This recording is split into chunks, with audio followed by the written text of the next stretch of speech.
나는 대학 시절 동안 서울의 외곽 지역에서 하숙을 했다. 학교 근처에서 방을 구하려면 가격이 너무 비쌌기 때문이다. 그래서 친구의 추천으로 조금 떨어진 오래된 하숙집에 살게 되었다. 그 하숙집은 70년대에 지어진 건물로 한눈에 봐도 세월의 흐름을 피할 수 없는 곳이었다. 벽지는 군데군데 벗겨져 있었고 나무 바닥은 삐걱거렸다. 그러나 월세가 저렴했고 사장님도 친절한 분이라 그냥 거기서 지내기로 했다. 처음 며칠은 아무 문제 없이 지나갔다. 그러나 어둠이 짙게 내려앉는 어느 밤 이상한 소리가 나기 시작했다. 방문이 저절로 삐걱거리거나 위층에서 발걸음 소리가 들려왔다. 이상한 점은 그 수상한 소리들이 나온 시간에는 나 외에는 누구도 그곳에 살지 않았다는 것이다. 나는 단순히 건물의 노후 때문에 그런 소리가 난다고 생각하려 했지만 소리는 점점 지속적으로 들려왔다. 어느 날 밤 더 이상 참을 수 없었던 나는 용기를 내어 소리의 근원을 찾기로 했다. 손전등을 들고 나는 조심스럽게 복도로 나섰다. 아득한 복도에는 작은 창문을 통해 달빛이 스치는 사이로 먼지가 떠다니고 있었다. 나는 발소리를 최대한 죽이며 소리가 나는 곳을 향해 걸어갔다. 소리는 지하 쪽에서 나는 듯했다. 계단을 따라 지하로 내려가는 동안 나는 점점 심장이 빠르게 뛰기 시작했다. 지하실에 도착했을 때 문이 반쯤 열려 있었다. 아무도 없는 것 같았지만 나는 문을 열고 안으로 들어갔다. 그곳은 오래된 책들과 박스들이 쌓여있는 창고처럼 보였다. 나무 선반에는 여태껏 본 적 없는 먼지 쌓인 물건들이 잔뜩 놓여 있었다. 그리고 그때 책상 위에 놓여있는 낡은 일기장이 눈에 들어왔다. 호기심에 나는 그 일기장을 펴보았다. 일기에는 그 하숙집에 얽힌 끔찍한 이야기들이 적혀 있었다. 수십 년 전 이곳에는 한 가족이 살았다. 그러나 어느 날 그 가족은 의문의 사건으로 모두 사라졌고 그 이후로 그들의 영혼이 이 집을 떠돌고 있다는 이야기였다. 갑자기 문이 쾅 닫히는 소리가 나며 바람이 불어왔다. 나는 깜짝 놀라 뒤돌아봤고 지하실 안은 여전히 고요했다. 그 순간 나는 누군가가 내 뒤에 서 있는 것을 느꼈다. 등골이 서늘해지면서 나는 몸이 굳었다. 그리고 희미한 속삭임 소리가 귀에 들려왔다. 여기서 왜 나가지 못하는 걸까? 공포에 질려나는 그대로 지하실을 뛰쳐나왔다. 방으로 돌아와 문을 걸어 잠그고 불을 켰다.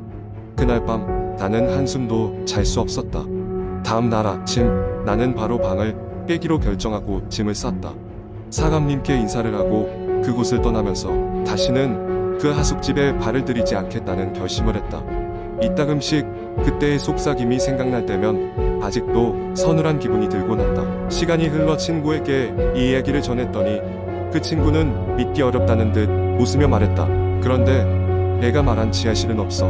그 집 지하는 이미 몇 년 전에 공사로 다 메워졌어. 그 이야기를 들은 후에 나는 두 번 다시 그 집에 대해 묻지 않았다. 두 번째 이야기. 한국 인터넷에는 많은 공포 이야기가 돌아다니고 있으며 그 중 하나는 흉가 체험에 관한 이야기입니다. 이 이야기는 매우 상세하고 긴 서사로 이루어졌습니다. 모두가 한 번쯤은 들어봤을 법한 이야기가 있다. 바로 외진 시골에 위치한 흉가에 관한 이야기다. 대학 시절에 어느 여름방학 철없는 대학생 4명이 그 유명한 흉가로 모험을 떠났다. 그들 모두 공포를 즐겼기 때문에 그 흉가에서 하룻밤을 보내기로 한 것이다. 흉가가 위치한 마을에 도착했을 때 마을 사람들은 모두 깜짝 놀란 얼굴로 그들을 쳐다봤다. 거기에 가겠다고? 제정신이야? 그렇게 물어오는 마을 사람들을 그저 흥미로운 듯 바라보며 그들은 흉가로 향했다. 흉가는 마을 외곽에 위치해 있었고 길도 제대로 없는 숲 속 깊은 곳에 자리 잡고 있었다.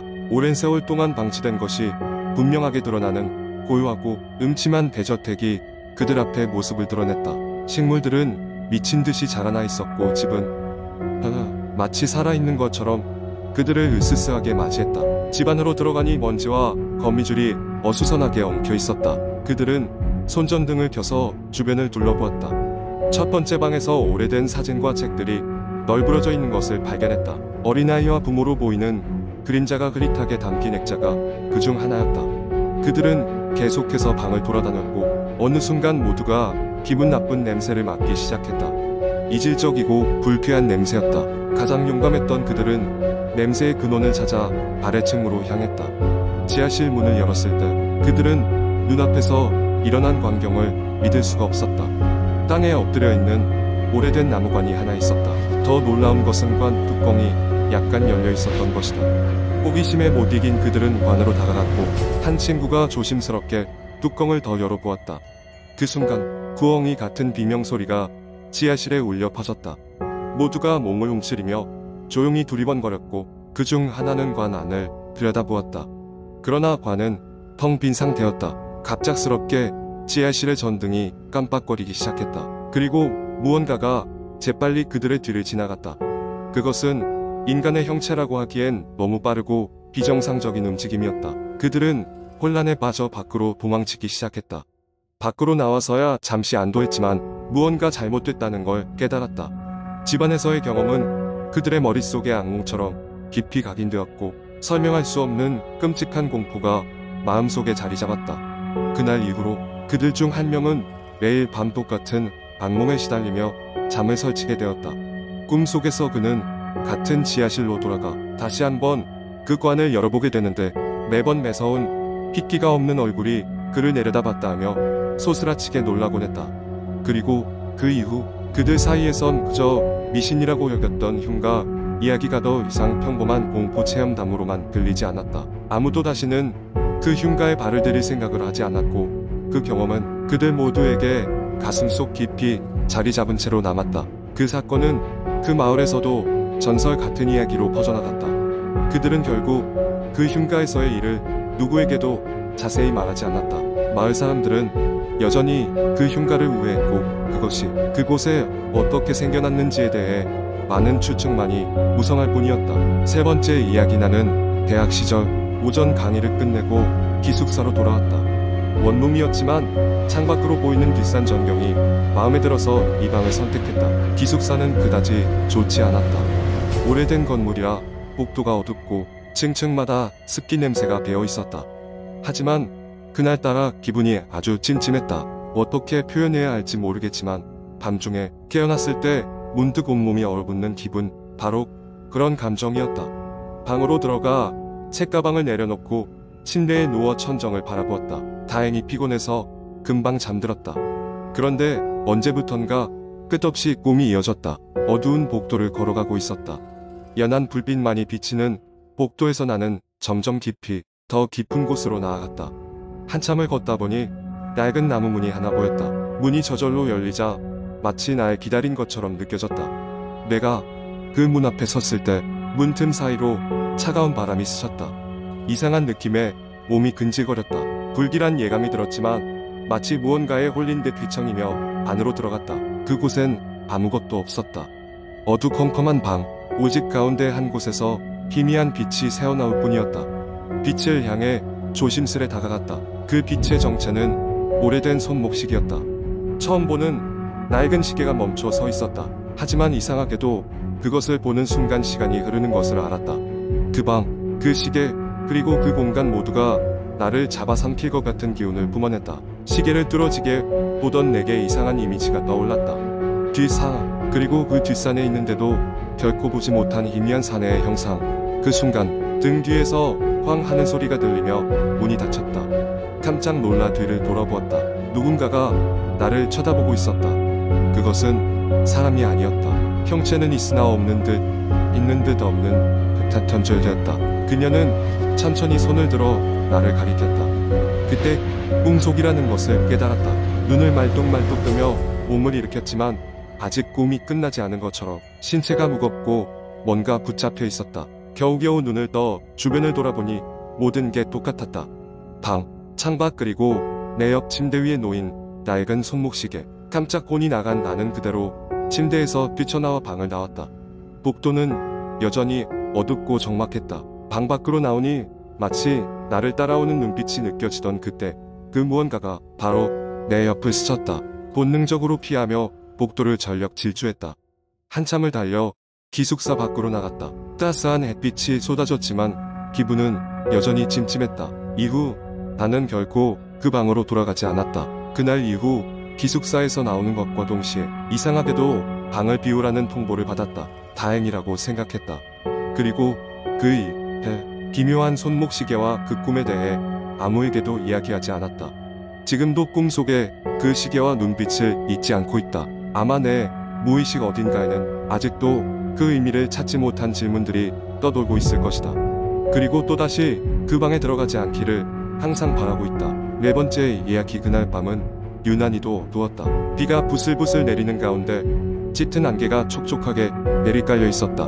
나는 오랜만에 친구들과의 술자리를 마치고 집으로 돌아가는 길이었다. 대중교통이 끊기는 바람에 택시를 타고 집으로 가려 했지만 새벽이라 그런지 빈 택시를 찾기란 쉽지 않았다.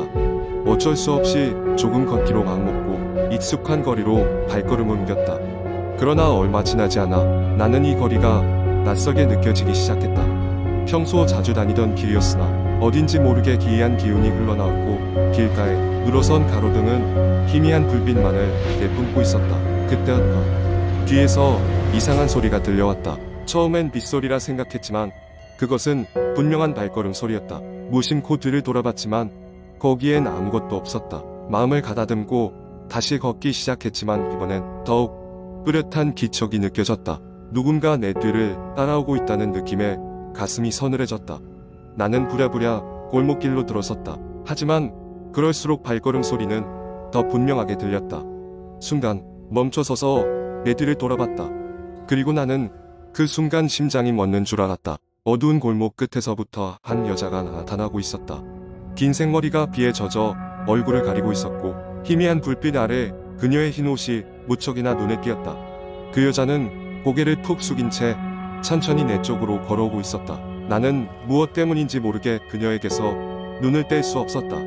도망쳐야 한다고 생각하면서도 발이 떨어지지 않았다. 가까워질수록 그녀의 모습이 선명해졌고 나는 그녀의 입가가 기묘하게 일그러져 있다는 것을 알아차렸다. 그것은 미소도 울음도 아닌 설명할 수 없는 표정이었다. 그녀가 가까이 오자 나는 본능적으로 뒤를 돌아 전속력으로 달리기 시작했다. 어디로 가고 있는지도 모르게 미친 듯이 골목을 돌아 달렸다. 다행히도 익숙한 거리에 나와서야 나는 멈출 수 있었다. 심장은 터질 듯 뛰고 있었고 숨이 가빠왔다. 도무지 이해할 수 없는 일이었다. 하지만 그 여자는 계속 떠오르지 않았다. 사람 없는 골목길에서 나타난 그 여자의 기운, 그리고 그 서늘한 표정은 너무도 생생했다. 집에 도착한 나는 모든 문을 잠그고 커튼을 친 후에야 겨우 안도의 한숨을 쉴 수 있었다. 하지만 그날 밤 꿈속에서 나는 그녀를 다시 만났다. 똑같이 비에 젖은 모습으로 나를 지그시 바라보던 그녀의 눈빛에 나는 소름이 끼쳤다. 그 뒤로 며칠이 지나도록 나는 좀처럼 잠을 이룰 수 없었다. 내 주변 사람들에게 이 얘기를 했지만 모두들 술에 취해본 환상일 뿐이라며 대수롭지 않게 넘겼다. 하지만 나는 알고 있었다. 그것은 단순한 착각이나 환상이 아니었다는 것을. 어느 날 인터넷을 뒤지던 중 나는 그 여자의 정체를 알게 되었다. 여러 공포 게시판과 포럼을 뒤적이던 중 나와 비슷한 경험을 한 사람들의 이야기를 발견할 수 있었다. 그 집으로 돌아가는 길에 만난 여자에 대한 이야기들은 끔찍할 정도로 비슷했고 그것은 몇 년 전 이 동네에서 불의의 사고로 세상을 떠난 한 여성이라는 사실을 알게 되었다. 그녀는 사고가 난 그날 집으로 돌아가던 길이었다고 한다.